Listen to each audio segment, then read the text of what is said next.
Here at Michigan Family Wellness, we believe chiropractic care and nutritional-based therapies are a foundational part of a healthy family lifestyle. No matter where you're at in the mitten, having a family is such an exciting time of life. So instead of feeling overwhelmed by stress, fatigue, and responsibilities with the kids, we invite you to become part of this empowering community to create happy, healthy families. By providing engaging interviews and practical applications, Dr. Wallner cultivates family health by equipping our listeners with the tools they need to elevate wellness in their own family.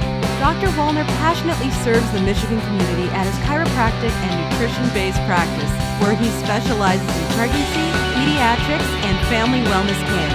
And now, here's your host, Dr. Kyle Wallner. Good day, families, and welcome home. That's right, my name is Dr. Kyle, and this is the Empowering MFW family, and we are so glad to be with you today. If you are joining us for the first time, I want to thank you for tuning in. The health of you and your family is your number one priority.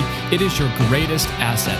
The best way to have a healthy family is by living a family wellness lifestyle. So, if you're looking for efficient, effective, and sustainable ways to elevate your health and the health of your family, then I strongly recommend you make yourself comfortable because we have an amazing show for you today. Brittany is a certified restorative exercise specialist, which gives her a unique perspective into helping others improve their function and quality of life. Outside of her clinic, she can be found on her farm in Belleville, spending time moving outdoors with her husband and 2 young sons.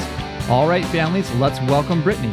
All right, well, welcome everyone to the interview portion of today's podcast. Today we have Brittany Denis with us here from the Advanced Balance Clinic. Brittany, it's so wonderful to have you. Thanks so much for coming on the show. Yeah, thanks so much for having me. I'm honored to be here. Well, as you know, as we always start with every episode, we always like to learn more about what family looks like for you. So I've been married to my husband, John, for 9 years. We live on a farm here in Southeast Michigan, and we have 2 boys who are 4 and 2 years old.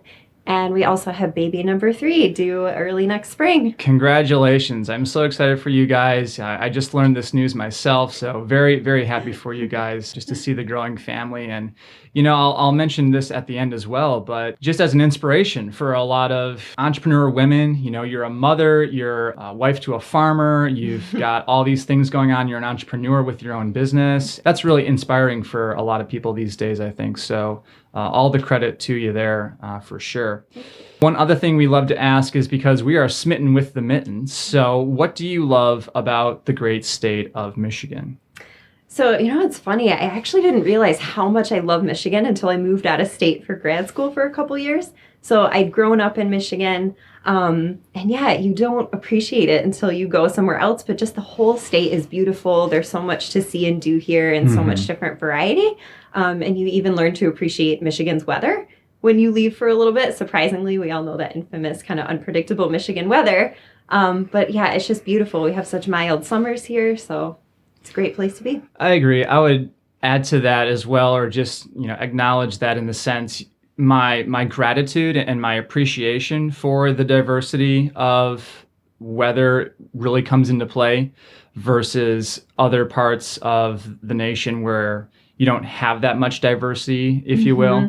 And it's a goal of myself and my wife to just really explore and mine the entire state for all of its beauty, because it does have some rare gems that are just incredibly beautiful. Lake Superior comes to mind. You know, I just love going up north.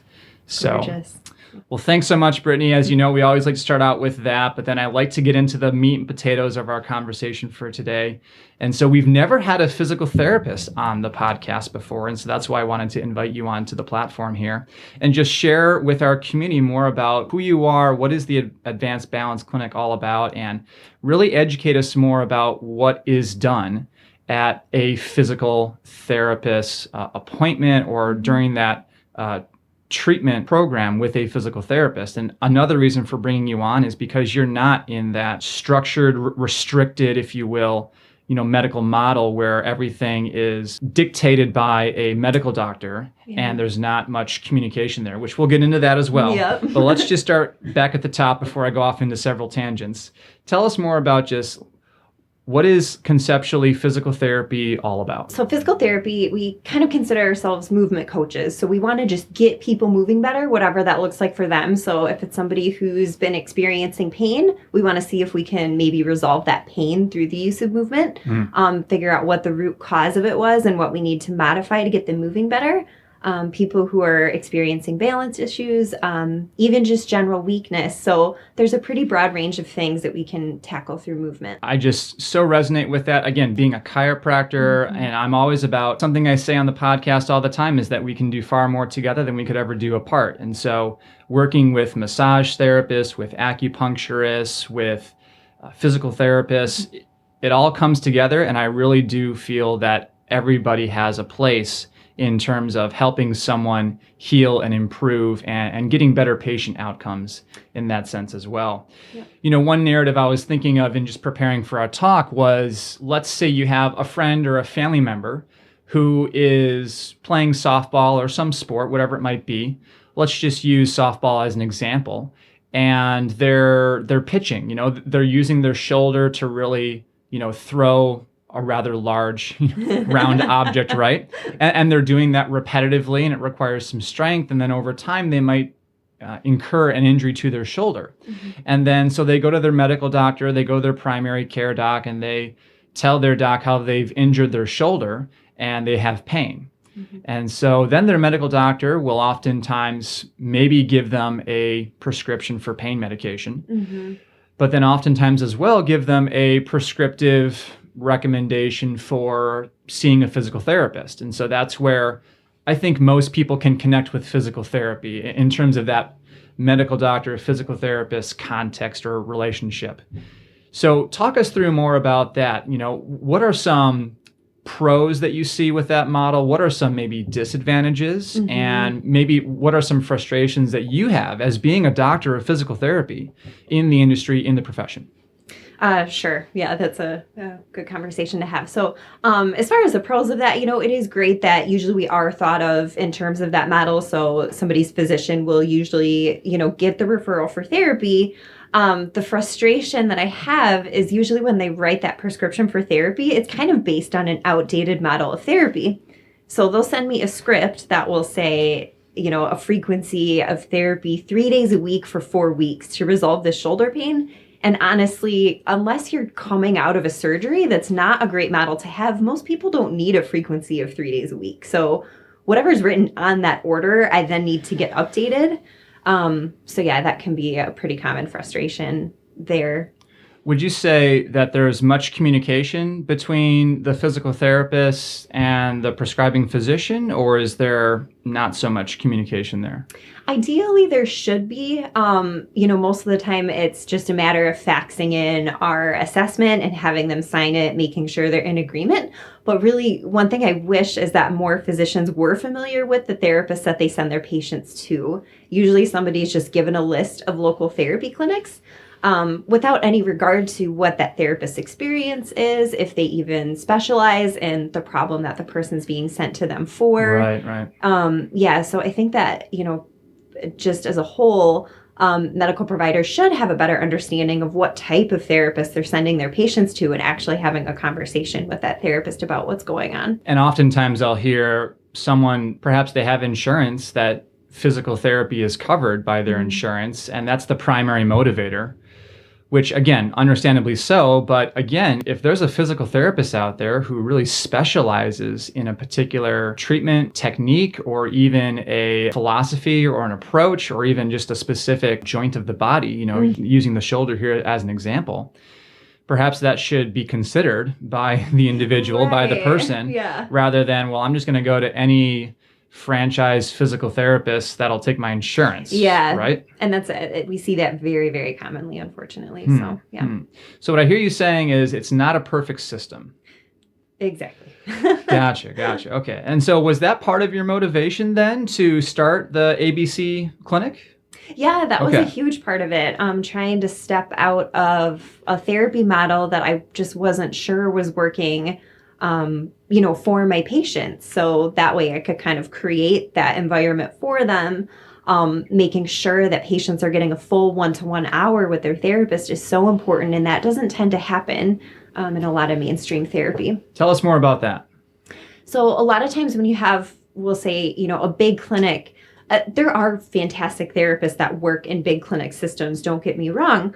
But a lot of times these bigger clinics have a lot of overhead to maintain. So they schedule usually about 3 patients an hour with the same therapist. So when I worked in a clinic like that, there were days that I was trying to manage 3 people at the same time, and you can't give any one of them the proper attention that they need when you're seeing 3 people at once. And, that kind of views rehab only from the technical aspect. Like, you're seeing somebody with a shoulder injury. Okay, let's bring them in, take them through their exercise, and send them on their way. A lot of times what you find is that somebody who's either dealing with an injury or a chronic condition, there's a lot more than just that injury going on. And you're not going to get that story from them unless you give them that undivided attention for at least an hour and just let them talk. Hey guys, just wanted to take a moment and remind you that this podcast is brought to you by the Michigan Family Wellness Clinic. We believe in healthy, vibrant families who can adapt to the stress in their life. In order to build a healthy family, we start by caring for one person at a time. If this message resonates with you, then I invite you to schedule an online appointment at michiganfamilywellness.com. Hey, and if you're enjoying today's episode, go ahead and share this podcast with someone else who can benefit from today's empowering conversation. All right, guys, let's get back to today's episode. I so resonate with this just being a private practice chiropractor because in a very similar way, the high volume chiropractic offices where they just get you in, crack your back, get you out. Exactly what you said, you don't have the ability or the luxury to hear about what's going on in their life. And that makes you, as a clinician, you miss things. So you don't get the whole story. And I can't tell you how many times this has happened to me where I'm not even trying to really draw anything out from someone, because it's usually just a matter of, hey, how's it going? And then someone just tells you everything that's going on, which again, sometimes is a little bit just more venting, right? Mental health. But then sometimes you get these clinical gems and pearls about how, maybe just for example, how they're walking up and down their stairs, or how they're getting up off from their bed, how they're picking up their child or their grandchild. And you would not get that if it was just, hey, how's it going? Lay it on the table, or let's do your exercises and I'll come back and see you here in 10 minutes or something, right? Right. So I completely agree that taking the time to get to know people and to get to know a little bit more about what's going on in their life, in their context, is imperative in terms of improving patient outcomes for quality care and just for really being a good clinician, honestly. What would you say are the most common types of cases? Obviously, we're really kind of looking more into the musculoskeletal umbrella here, if you will. So are we seeing a lot of plantar fasciitis, shoulder cases, rotator cuff injuries, or what does that look like? Yeah, it usually looks like multiple things. And the really interesting part of therapy is usually it's not a specific problem that brought somebody in. It was some kind of loss of quality of life. Interesting. So somebody will go around with back pain for years until finally that back pain is limiting their ability to care for their grandchildren or do their job or help their parents. And then all of a sudden it's become an issue and they need to get it addressed. So most people don't come into therapy until something is limiting them. When you do let somebody talk, at first maybe it is just a conversation about back pain. You come to find out there's a lot more going on than just that back pain. So, oh, by the way, I've had this shoulder injury for 7 years. It'd be nice to get my shoulder working better. I also have had this issue with my foot that I broke 7 years ago and never kind of properly let heal. So, yeah, it's usually more than one problem. I see this all the time, especially with regards to back pain and headaches. It's usually the problem of the problem is oftentimes the language I hear it described in, where it's perhaps not so much the pain itself or the chief complaint, if you will, but it's the problem as a result of the chief complaint, right? Yep. So very insightful, and I'm really glad that you're articulating this for our listeners here, because I just think it's so important. Now, again, I know every person is different, But again, just kind of going back to someone's coming to you, they have this problem of the problem, right? What would you say is a typical length of time or perhaps number of visits that is really required to like get some traction, right? Yeah. Get some improvement. So it a lot of it depends on the person and what kind of time they're willing to invest, outside of therapy. But in most cases, I would say within 2 weeks, we're seeing some kind of improvement, which is really great. So usually that's only by the time they're coming for their second or third visit, they're saying, oh, I tried these things. I'm already getting up and out of a chair better. I'm already feeling more confident about my balance. I'm noticing day-to-day changes. Awesome. And so part of your treatment incorporates that time there at your clinic, which is incredible, by the way. We should talk more about that later. But then I assume you're also recommending they do homework. So they do exercises, they do their home care. Yeah. Is that right? So I do give people things to work on at home, but the way I approach it, because for a lot of people, the thought of if I say, here's your exercise program, take 30 minutes a day and do it, that's a really big barrier. That's a big time commitment that I'm asking for. So that's usually the most common complaint I hear is, hey, I didn't have time to do these exercises. So instead, I say, how do we take your day the way it already is and modify it?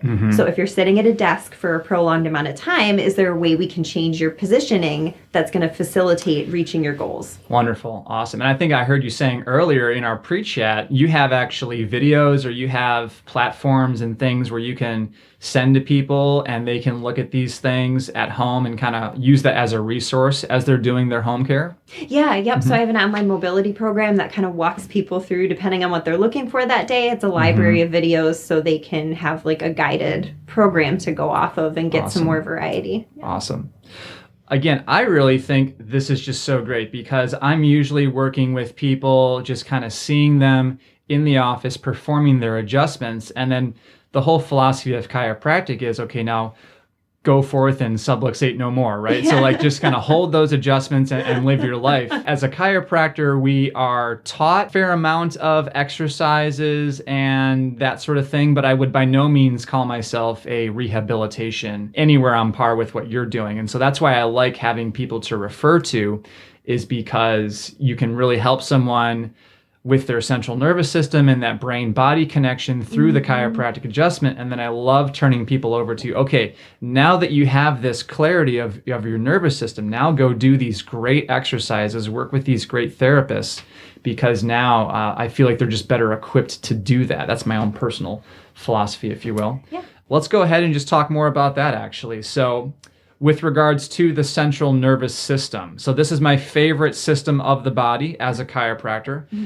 Neurologically, let's talk more about how balance works, right? Because your practice is the Advanced Balance Clinic. So if I'm someone, I'm trying to improve my balance or to use some shop talk here for people, proprioception. So that sense of where we are in space.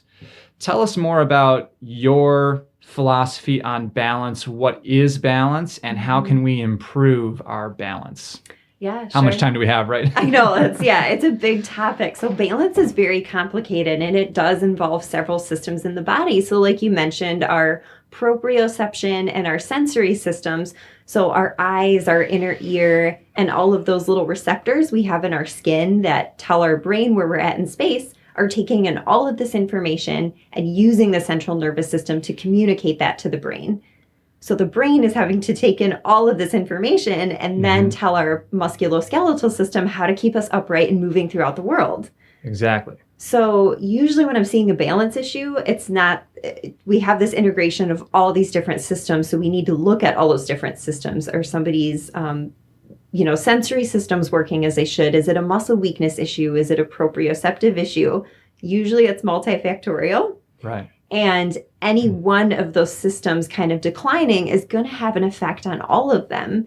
And all of that information is integrated in the central nervous system to the point that balance can actually be a red flag for a future risk of dementia or some kind of decline in brain health. So we can even use balance to kind of tap into the central nervous system to stimulate some brain activity, which is really cool.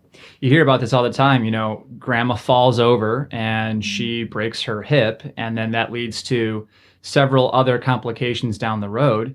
So yeah, to your point, balance is incredibly important, not only for musculoskeletal health, but as you mentioned as well, for cognitive health. This can be a really important component in preventing early onset neurodegenerative decline. So it sounds like what I hear you saying, correct me if I'm wrong, but it sounds like as you're working with a person here, as you're building part of their care plan, their exercises, you're really keeping in the back of your mind, like, okay, neurologically, how can we improve this person's central nervous system, the way that their muscles can fire and help them balance better so that they have good muscle tone, they have good balance between those muscle spindle fibers, those Golgi tendon organs, all of those little neurologic pieces of that muscular system there are all working in concert together to help us interface with gravity, right? Because that's what movement's all about, right? Yep. Is interfacing with gravity. So fantastic stuff. So you mentioned there, you talked about the eyes, you talked about the ears. Now, again, as a chiropractor, one of the things that really stands out to me is, or what we were taught, is the dorsal columns of the spine. So that's classically, as I think of it, like the three main parts of the body that have just this rich density of those sensors to help us know where we're at. So for that sense of proprioception, right? So I love the way you mentioned that. So for our listeners, the eyes, the ears, and then basically your spine.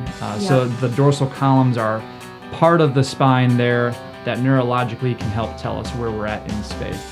This podcast is brought to you by Michigan Family Wellness, where we believe in helping families live thriving, vibrant lives.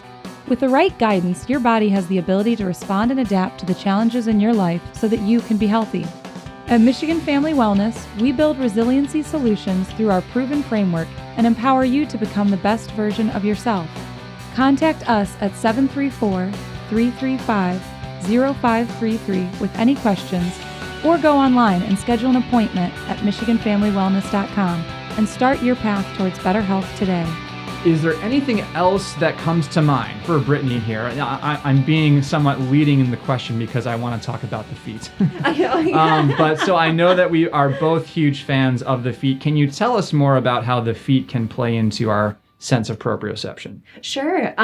So, when you break down movement, the feet are the foundation of all of our movement. So obviously you're standing on your feet. Yes. You wouldn't want your house standing on a foundation that's not solid. So that's the way we look at the feet. But we also have, just thousands of nerve endings in the feet. So the feet can be a really great way to both stimulate proprioception and also get the nervous system fired up a little bit too. So the feet are a very sensory organ, and they tell us a lot about the environment that we're in. Like you said as well, our feet are interfacing with the ground. The way that we interface with our environment, if you will, is through our feet. Or, again, this is a whole nother podcast on its own as well.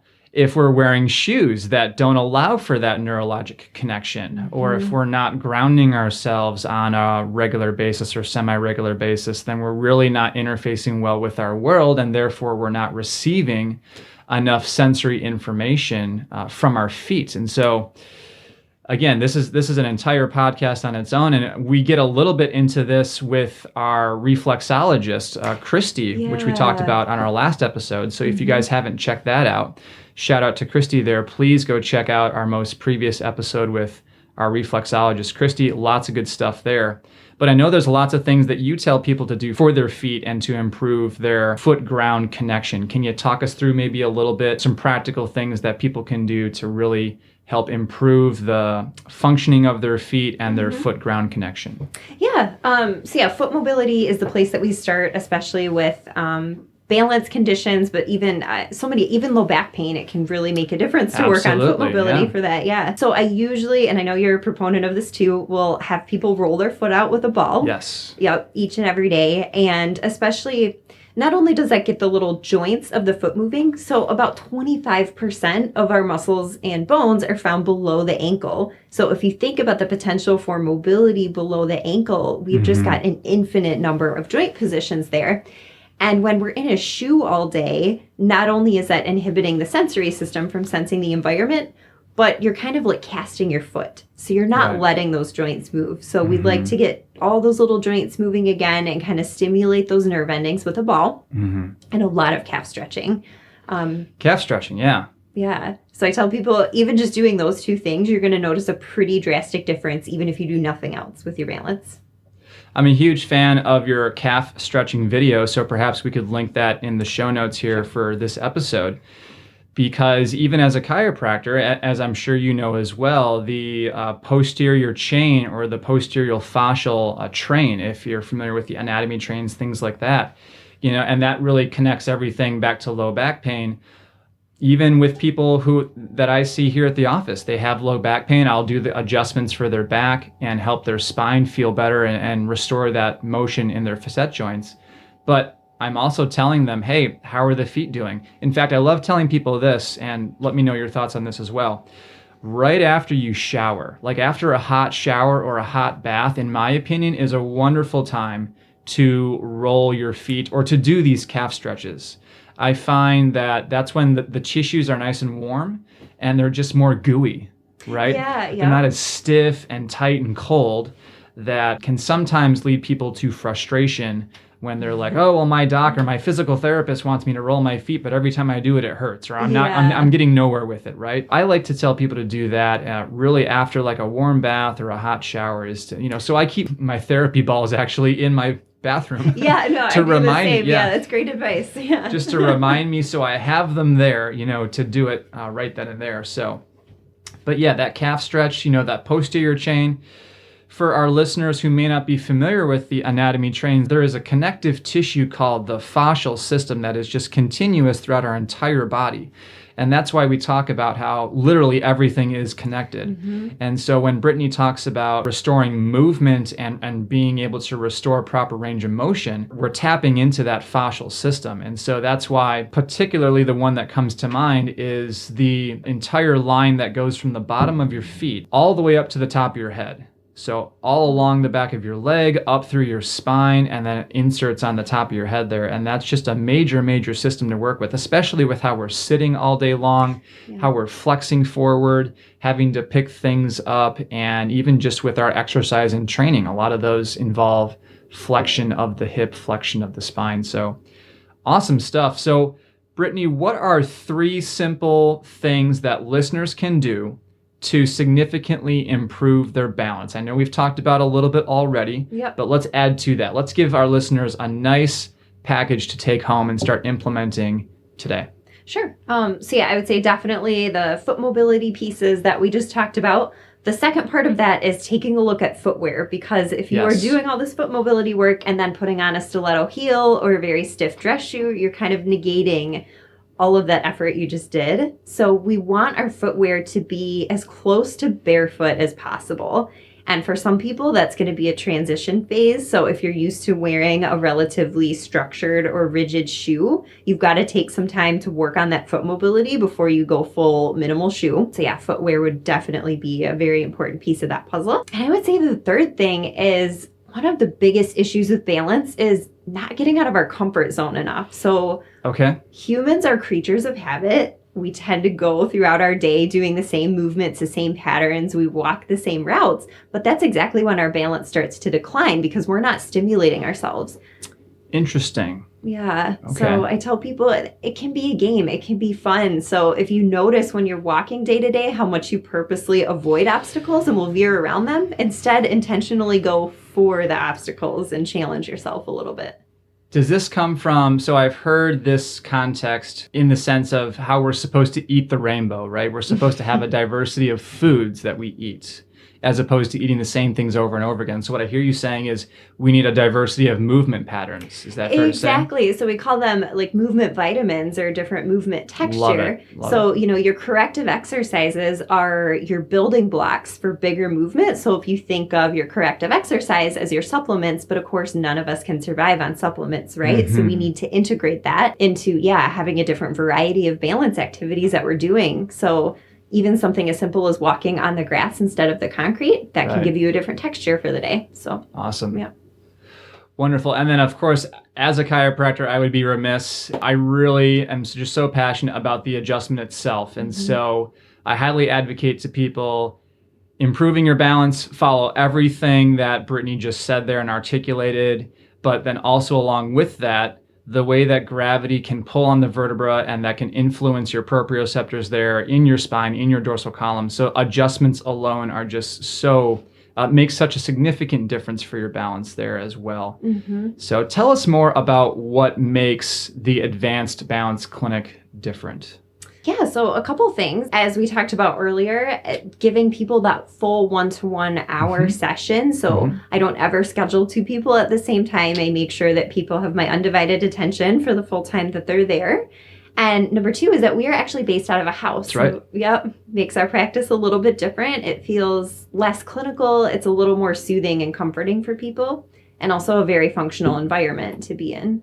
We just hosted the Wellness Coalition there. That is just a monthly networking group that we do with health and wellness professionals. And we had a great time at your office there. Again, I really think it caters towards or is tailored towards the activities of daily living. So you're in the home there, you can do different things in the context of a kitchen or a bedroom or even just a living room there. You have Tell us more about the different chairs that you have and the couches. Oh, yeah, sure. So we have different seating options when you first walk into the clinic. And a lot of times based on what chair somebody picks, I can tell a lot about their mobility right out of the gate. So if they're picking kind of one of the more solid structured seats, then I know maybe not feeling so confident about the ability to get out of a chair. If they go for the fluffy, squishy couch, then I know, okay, they're probably feeling a little bit stronger. And yeah. Awesome. So there's some psychological insights there to what choices people make just by saying to them hey, just have a seat, if you will, right? Yep. Interesting. And tell us more about what sparked your interest in physical therapy, and have you always worked in the industry, in the space? Yeah, so I have always worked as a therapist.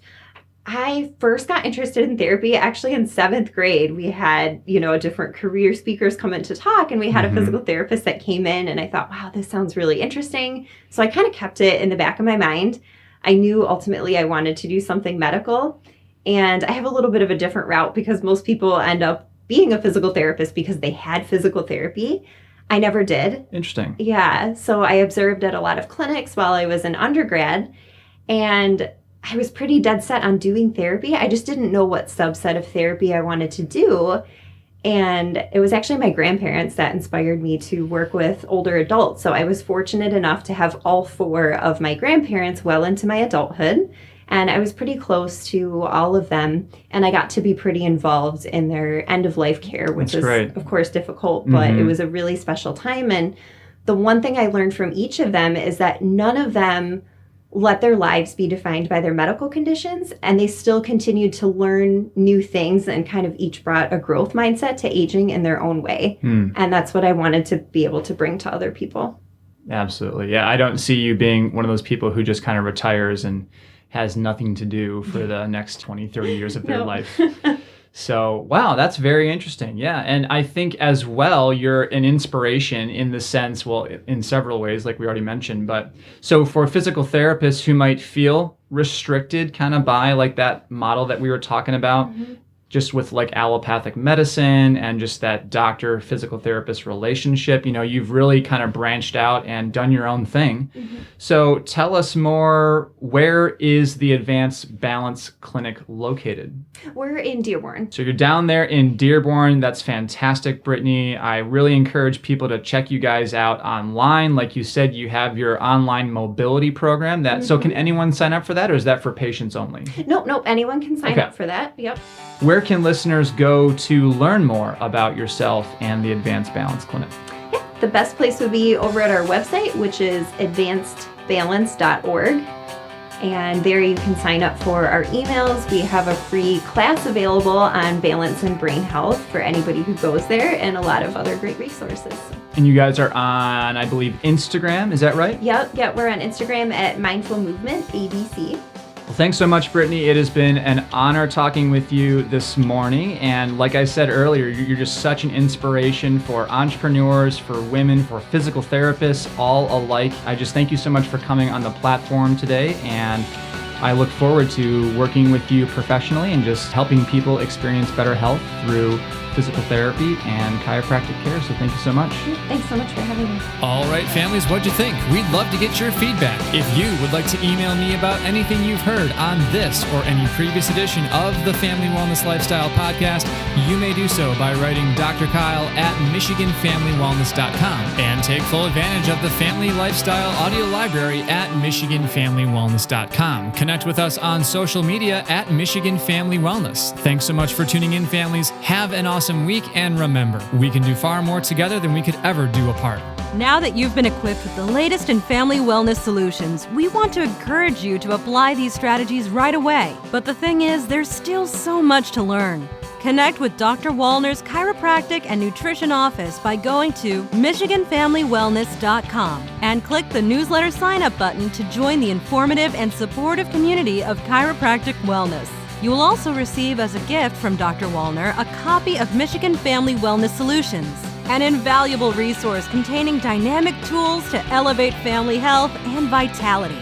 Michigan Family Wellness wants to thank you for being part of today's podcast. Please subscribe to our podcast on iTunes and give us a 5-star rating and review.